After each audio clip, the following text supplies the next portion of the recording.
لو أنزلنا هذا القرآن على جبل لرأيته خاشعا أنزلنا هذا القرآن على جبل لرأيته خاشعا أنزلنا هذا القرآن على جبل لرأيته خاشعا متصدعا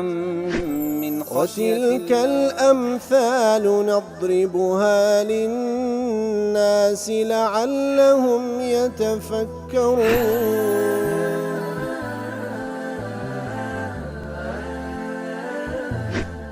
الحمد لله والصلاة والسلام على رسول الله وعلى آله وصحبه ومن والاه. السلام عليكم ورحمة الله. برزان خوش حالم لواني 1291 لواني كاين تفسير قرآن في رزبيم وخزمتان ومبسي رزامندي رب العالمين وهي وادان ايوي آز السودي لول بقرن. أعوذ بالله من الشيطان الرجيم. بسم الله الرحمن الرحيم. قالوا إن يسرق فقد سرق أخ له من قبل فأسرها يوسف في نفسه ولم يبدها لهم قال أنتم شر مكانا والله أعلم بما تصفون. بەڵێ خۆشەویستان وەکو لە ئاەتەکانی پێشووتر رب العالمین لۆمانی بەیان کرد کە بە شێوێک یوسف عەلەیهی سەڵات وەسەلام بە پلانێک کە خوای گەورە ئیلهامی خست بۆ ناو دڵ و دەرونی توانی براکەی خۆی بجێڕیتەوە بۆی کەوە ئەو ڕەحلە و ئەو مقیاسە و ئەو ڕبەیەی کەوە ئازوقەی پێدەپێون لە ناو باری براکەی خۆی دانا و دواتریش کە گەڕا لە ناو بارەکەی ئەوی دەرهێنا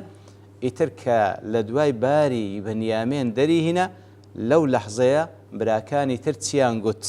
قالوا إن يسرق فقد سرق أخ له من قبل. واتە براکانی یوسف گوتیان لە دوای ئەوەی کەوە ئەو مقیاسە و ئەو ڕبەیە لە باری بنیامێن دەرچوو ئیتر لەو حاڵتەی ئەوان کە ئەو قسەی دەکەن تەنەسڵا من التشبه به وتبرئة لأنفسهم من هذه التهمة التي تحرجهم.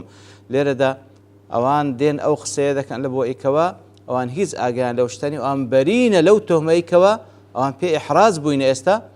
گوتیان ئین یەسرق هذا ئەگەر ئەو برایەمان واتە بنیامێن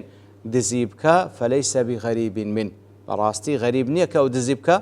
فقد سرق شقيقه يوسف من قبل. سبحان الله. لەبەرەوەی براکەی خۆی کەوا لە داکوبا برایەتی مەبەستیان یوسفە پێشترێ ئەویش دزی کردبوو پێشترێ ئەویش کەواتە یەکسەر لەو لەحزەیەی دیسان حقدی دڵیان داڕێش لە جیاتەوەی دیفاعی لێ بکەن یاخود پاساوش لێ بینەوە گوتیان ئەگەر دزی کردبی لێی دەوەشێتەوە چونکە براکەشی وەخت خۆی دزی کردیە. جا لێردا واختلف في السرقة التي رموا بها يوسف عليه السلام على أقوال ذكرها المفسرون. باشە کامە بەستیان چییە کە دەڵێن یوسفی براشی پێشترێ دزی کردیە؟ دەڵێ مفسرین بە چەند شێوەیەک لێشیان دایتەوە. حاصلەکە ئەوەیە ئەنە وقعت بعض أمور في صغره. کاتێکەوە منداڵ بە یوسف لەگەڵ ئەوان عەلەیهی سەڵات وسەلام هەندێک شت ڕوویدایە فوهمە منها أنه سرق کەوا ئەوان وا تێگەیشتنە یوسف بە منداڵی کە لە کاتی گەمان لەگەڵوان گەمانی کردیە ئەوان وا تێگەیشتنە یوسف دزی کردێ بەینەما هو في حقيقة الأمر لم يسرق. لە حقەتیش لەو کاتیش لە منداڵیش دروی نەکرد یعنی دزی نەکردیە بەڵام ئەوان وا تێگەیشتنی کەوا ئەوە دزیە. وقيل بل كذبوا عليه فيما نسبوه إليه. بەڵکو هەندێک لە مفەسرین بەڵکو دەڵێن دروی دەکەن کاتێک کە دەڵێن یوسفی براش پێ وەخت خۆی دزی کردیە فليس ليوسف عليه السلام سرقة من قبل. بە هیچ شێوەیەک یوسف بە هیچ حاڵەتێک دزی نەکردێ پێشترێک کە ئەوان دەڵێن یوسفیش کە برای ویە دزی کردێ. شەوکاین دەڵێ وهذا ئەولا ئەو لێکدانەوەی ئەولاترێکەوە ئەوان درۆ لەسەر یوسف دەکەن کە دەڵێن دزی کردیە. فما هذه الكذبة بأول كذباتهم. هەر ئەوە لیان دەوەشێت خۆ یەکەم جاریان نییە دروی دەکەن دروی دیکەشیان کرد لەگەڵ بابیان لەگەڵ یوسفی برایان ئیتر لیان دەوەشێتەوە کە دیسان ئەو قسەشیان هەر درۆبی کە دەڵێن یوسفیش کاتی خۆی دزی کردیە. کاتێکەوان ئەو قسەی دەکەن فأسرها يوسف في نفسه ولم يبدها لهم أي فأضمر يوسف في نفسه كلمة. ئیتر یوسف لەناو دڵ و دەرونی خۆی قسەیەکی شاردەوە ولم يظهرها لهم لە بۆیان کەشفی نەکرد وهذه الكلمة التي أسرها في نفسه أو كلمة كأو يوسف عليه الصلاة والسلام درو دروني خوي شارديو بعد أن وصفه إخوته بالسرقة كذبا عليه باشوي كواوان اتهام يكر كوا يوسف وقت دزي كرديا أو أبو قسكتسبو كوا دواتر دفرمي قال بل أنتم شر مكانه والله أعلم بما تصفون أو قسيبو كوا لضلي خوي كردي لبيش أوان ليكر. وممن اختار أن المراد من الكلمة التي أصرها هي قول أنتم شر مكانه أو مفسران كوا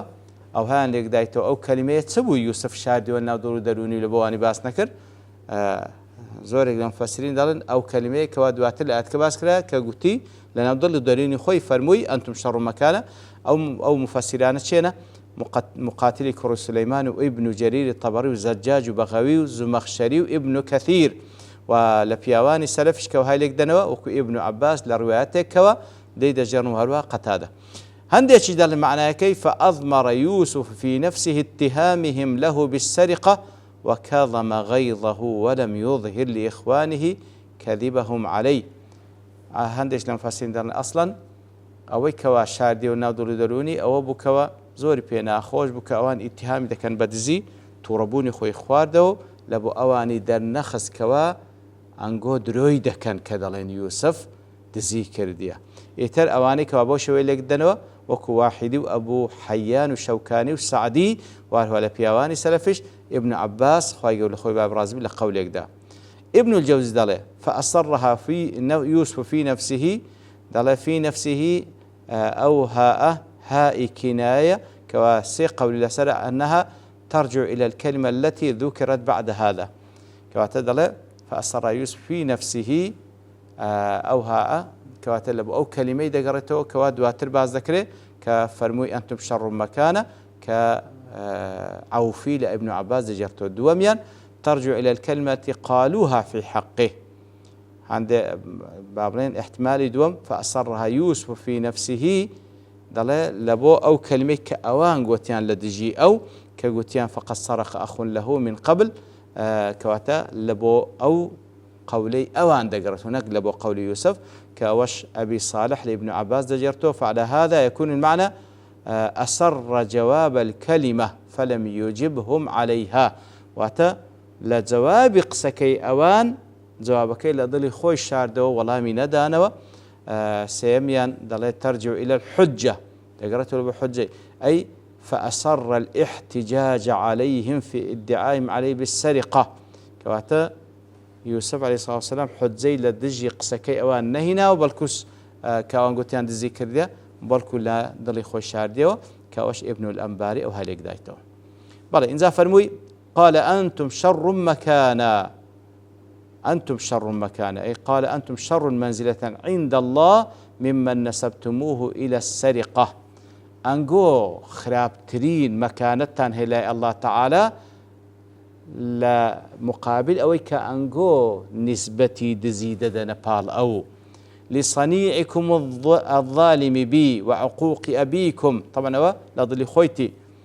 برا أنجو منزلتان خرابتر لو كسي كأنجو اتهامي دكان لبروي براسي ظلم تان لمنكر وهروها آزار باب تان دا ثم بعد تلك المدة الطويلة لم يزل الحقد عن قلوبكم لباش أوهم مدة دريجة كأو ظلمتان كده هيش حق لدول دارون تان مايو بويكوا اتهام من دكان بدزي أو طبعا لنوضل إخوي والله أعلم بما تصفون والله أعلم بما تذكرون من الكذب الله تعالى عالم تلالو دروي كان قودي كان ابن عاشور ضلي والله أعلم بما تصفون أو كوتاي قسكي كاوش ضلي كلامي زور كوكراوي أي الله أعلم بصدقكم فيما وصفتم أو بكذبكم الله تعالى عالم تلوزانا ترى لهمو ذاتك بويكوا أقسن قد سند راستي ذات سند درويتي ذايا ابن الجوزي ضلي إن قيل كيف صبر يوسف عليه السلام عن أبيه بعد أن صار ملكا مع أن البر به يقتضي أن يبادر إليه ويستدعيه ضلي فعلا اللي رب برسالة بيش باشا يوسف لو لدواء ويكوا جيش تبراكان لو يكسر خوي كشف نكردو فرماي نكر بابيان بينن لو هند الصبر يقر لدواء ويكوا بويتا دا صلاة دار و يكسر بي فرمو بابا بي أو بلانو أو كوابراكي بجاريتو ئەوەش ئازارش کە لە بۆ بابی دروست بکەوە لەبەرچی یعنی یەکسەر خۆی کەشف نەکرد و داوای نەکردکەوە بابیشی بهینە ئەوێن دەرێ نەوەک یعنی ئەوەندە ئیشەکە درێژ بیتەوە. فالجواب أن ذلك كان عن أمر الله تعالى وبوحي منه. يعني فعلا بفكري بشري لو يوسف عليه الصلاة والسلام كجيش تبراكاني تبيز ذكاء بلانك دابني حتى بنياميني دينا بنيامينش ديني ببلانك بيجي ريتوا إنزا أو خفتك لو بابي زياتر زياد ذكاء أو زاد واتري زاري داهاتو كدينو يا الله الخوي لو بيان كشف ذكاء لو يكم زار خوي كشف نكرد لبرسي دڵێ ئەو ئیشە هەمووی بە ئەمری خوای گەورەیە سبحانه وتعالى بە وحیە لەبەر یوسف پێغەمبەر عليه الصلاة والسلام لەبەرچی ئەوەندە تاخیر دەبێ قەزیەکە ليرفع درجة يعقوب عليه السلام بالصبر على البلاء سبحان الله تاوەکو هێشتا دەرەجەی یعقوب بەرزتر بی بەو بەلا و موسیبەتەیکەوە هەروە لۆی زیاد دەکا ئەوەندەی کافی نەبووکەوە بە لە دووری یوسف ئەو چەند ساڵە ئەوجار دووری بنیامینیشی هاتە سەری تاوەکو پلە و پای پێبەرز بیتەوە ويكمل أجره تاوكو أجر پاداشتشي زياتر كامل تربي وتتفسر الرؤيا الأولى وتاوكو بشويق لكوتايدا بالضبط خونكي يوسف بيتدي عليه الصلاة والسلام وكان يوسف عليه السلام يلاقي من الحزن لأجل حزن أبيه عظيما ولا يقدر على دفع سببه. بالتأكيد يوسف عليه الصلاة والسلام زور خفتي دخوار كديزاني بابي لخفتو لنا خوشيدا بلام نشيد تواني كاريك بكا بأمر خواي جورا سبحانه وتعالى. ابن تيمية المستدرك على مجموع الفتاوى هاتيا ولم يكن قصد يوسف باحتباس أخيه الانتقام من إخوته كاتكوا لو بلاني كدايرش لو يكوا براكي لاي أو بمينتوا مقصدي يوسف أو نبو عليه الصلاة والسلام كاتكوا براكي لاي خوي دجرتو انتقام لبراكاين تريد كاتوا فإنه كان أكرم من هذا ويوسف لو بريسترك واشتيشوابك وكان في ذلك من الإيذاء لأبيه أعظم مما فيه من إيذاء إخوته ودشيزاني جيران ويبراكي زياتر إيشو آزار لو بابي دروز دكا لو يكوال ببراكاين دروز بكا وإنما هو أمر أمره الله به بلا أوش تأكيد كاتو أو أمريكا الله تعالى أمري بيكرديا ليبلغ الكتاب أجله تاوكو أو إخواي قول ديويتا بقات السر ويتم البلاء الذي استحق به يعقوب ويوسف كمال الجزاء تاوكو أو بلاو ابتلاي كوا يعقوب ويوسف كوا تيدا ابتلاء بوينا أو باري باداش تبيور بقرنوا وتبلغ حكمة الله التي قضاها لهم نهايتها وتاوكو حكمة خواي قورة سبحانه وتعالى بقات أو زيقاي كوا خواي قورة برياري دا بقاتي لو كاتك خواي قورة دايوي بلا إتر لدوايو كواوان أو قصيان كرد كوا اتهاميان كرد بوي كوا براكش وقت خوي دزا يوسفيج لضلي خوي هالي قرأ أو قصيا إنزا أوان هاتن دبارين ولا يوسف قالوا يا أيها العزيز إن له أبا شيخا كبيرا فخذ أحدنا مكانه إنا نراك من المحسنين مناسبة يؤتي لقلوا بيشترك ورازي دله إن الله تعالى بين أن إخوة يوسف عليه السلام بعد الذي ذكروا من قولهم قاتل دواء وكوا قتيان إن يسرق فقد سرق أخ له من قبل أحبوا موافقته والعدول إلى طريق الشفاعة إنزا قسيش وادكا دانوي بابرين لقل يوسف خوان بقون زينا تاوكبتوا عن شفاعته تكاك بكن فقالوا للعزيز ما ذكره الله تعالى هنا كواتا يتربو الشوية يوسف دادوين كوا أو كاتا عزيز بوا مسؤول بوا لوين قالوا يا أيها العزيز واتبرا كان يوسف بيوسف دارين يا أيها العزيز إن له أبا شيخا كبيرا إن لأخينا الذي تريد أخذه أبا شيخا كبيرا أي باتشاي قورا بيدلين أو براي إيما كذا تويلا يخد بجيريوا بابيشي بتمني قوري هي يحبه حبا شديدا زور خوشي دبي صبر ناقري لسروي كوا لي جابي توا ابن عاشور دله كاتكوا با يا أيها العزيز بانجي دكن إما لأن كل رئيس ولاية مهمة يدعى بما يرادف العزيز كواتا لو كانت ديار واب عرفك هر كسيك مسؤوليتي برزي هبوبي بعزيز بان كرايا كواتە لەو حاڵتەلوێ پێڵێ يا أيها العزيز وإما لأن يوسف ضمت إليه ولاية العزيز الذي اشتراه يعني أوتى يوسف فعلا أو مسؤوليتي براس بيردرا زائدا أو دا صلاتي كوا بيشتري أو كسيك أوي كريبوا أويش هموي درا يوسف عليه الصلاة والسلام لويا بوشوية قصيدة قلدك بقاعدة له خاطبوه بما يليق بالأكابر بوشوي مخاطبة لك كان بيدلين يا أيها العزيز ليرق لهم تأكد ضلي نرم بيتوا لبو تكاكيانو لبو داوكاريكان لبو جيب كاتن إتر دیارە و تشتی ترما تێدا باز بکەین بەڵام لەبەر تەوابوونی کات دەوەستین بە پشتیوانی الله تعالى لەوانەی داهاتوو دێنەوە خزمەتی